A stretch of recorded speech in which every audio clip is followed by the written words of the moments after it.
Hello everybody, welcome to WhatCulture Gaming. I'm Scott, joined by Josh.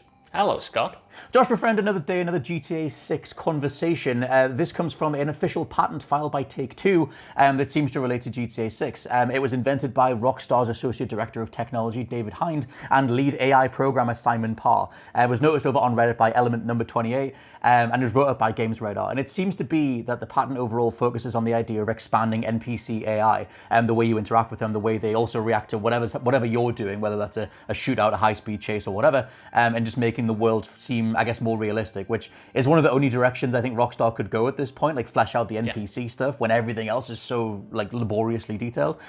So inside the patent, they sort of talk about AI. Take-Two mention as part of this patent that the AI that exists in GTA right now is deficient, and they want to do a bit more with it. They want to create a realistic virtual world that is not limited by hardware or software limitations. And then part of that, and this is sort of semi-translated by Games Radar's write-up, because if you go into the patent, it's a lot of jargon. It's a lot of referring to roads and islands in the game as nodes, and then saying that, when node A is being accessed, this will happen and whatever.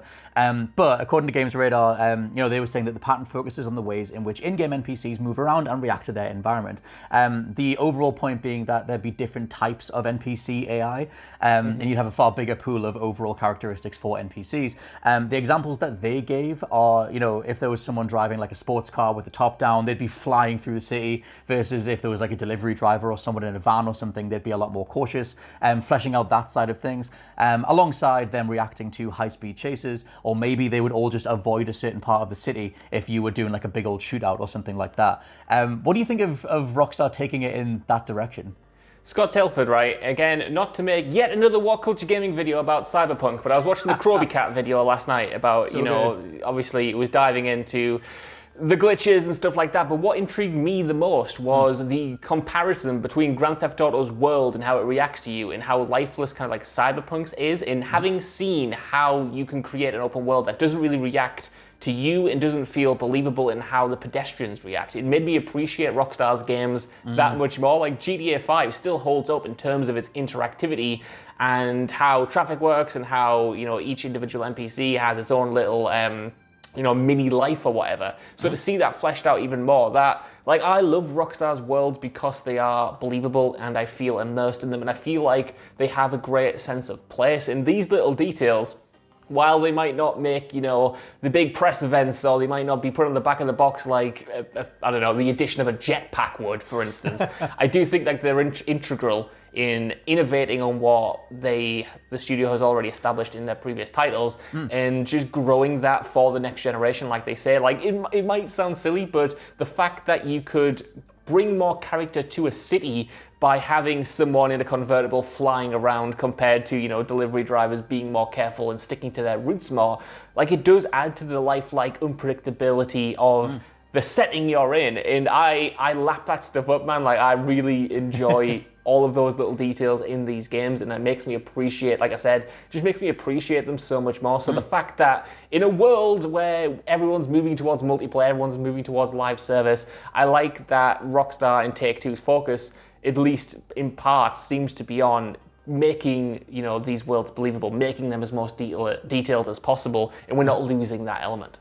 I'll tell you what's really weird, because like Hitman 3 is out very soon. I think by the time this video goes live, our review will be up, so please check that out. But I've been replaying Hitman 1 and 2 in prep for this, and I would honestly say that I've had better GTA-style experiences messing around in Hitman than I have GTA 5 was in 2013 anyway, but in terms of the last few years, or in terms of just giving you a play space full of AI that will react to everything that you're doing.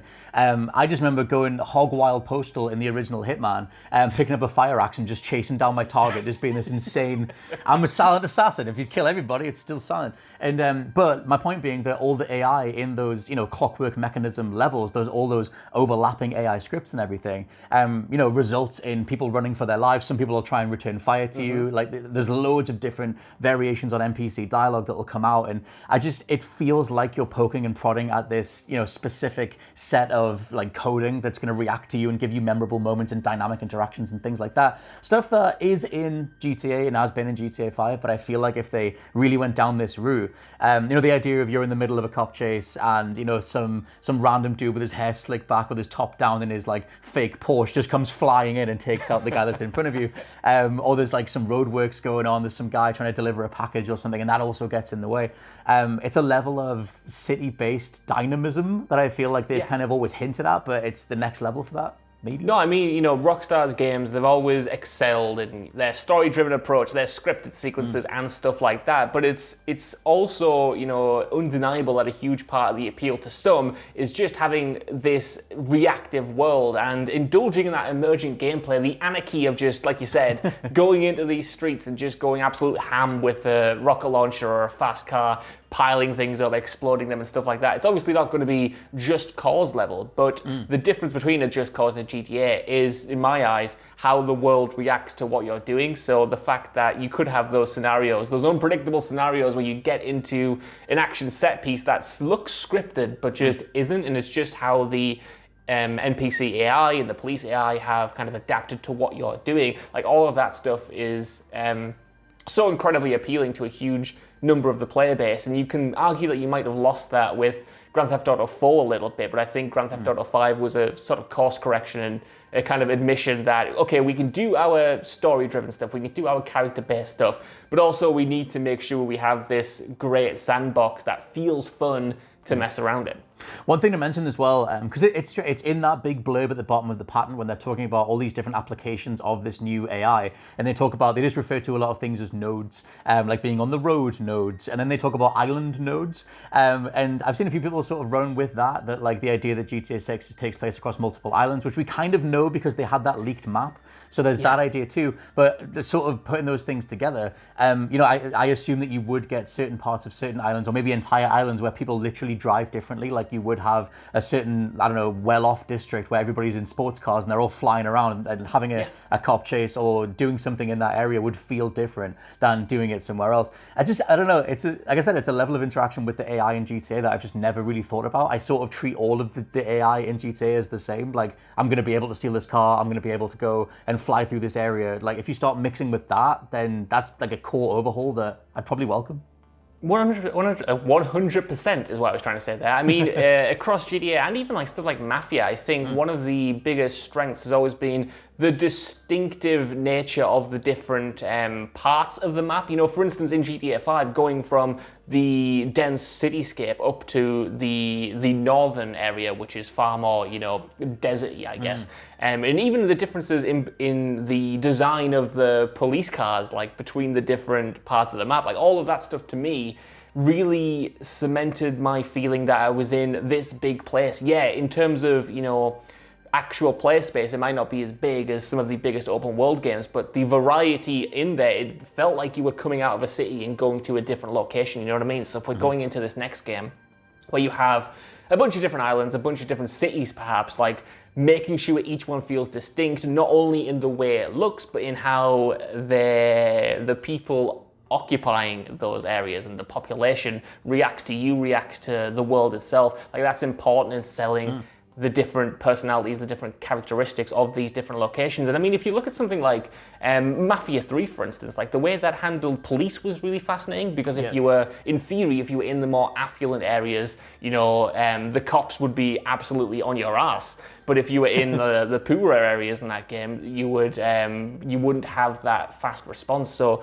little things like that, they make a huge impact. In the case of Mafia 3, obviously that was a game about like racism and about like how the police respond to you as a black character and stuff. So that really drove home the thematics there, and you could do something similar with the different districts in GTA 6 by boosting the NPC behavior, by boosting how police work, by boosting the complexity of the AI systems in it. Well, because that was one of the things that like Red Dead 2 was sort of, I think it was on Kotaku, they did a write-up on like how sort of static it can feel. It can feel like you're walking through like a theater production, and that everything is going to trigger for you the first time you walk through a certain, street or whatever. You're only going to see those things once. Like, the very first time that you go into Valentine and you see everybody working on different DIY projects or taking care of their horse, or someone's getting kicked out the saloon or whatever. That idea of these sort of like half-scripted, half-open world segments that are triggering as you walk past them. That's something that Hitman's done loads of too as well. But if they can kind of bridge that gap and, give all those AI separate scripts that would generate based on all sorts of different things, like what other members of the NPCs are doing or what you're doing and things like that. I don't know. I look forward to seeing what they could do, considering how much of a mess Cyberpunk is in. It's only made me look back at Rockstar stuff, Red Dead 2, GTA 5, and go, oh my God, they actually pulled off this thing that is increasingly seems like a miracle. The fact that I don't know, the state that Cyber's in compared to how proficient and ridiculously perfect Red Dead 2 is on a technical level, you would hope that if anyone's going to be able to do this, it will be Rockstar. So yes, let us know what you think down in the comments below of the idea of GTA 6 overhauling its NPC AI, and what else do you want to see from GTA 6 overall. For now, I've been Scott from WhatCulture.com. I've been Josh from WhatCulture.com. And we'll catch you next time. Bye-bye.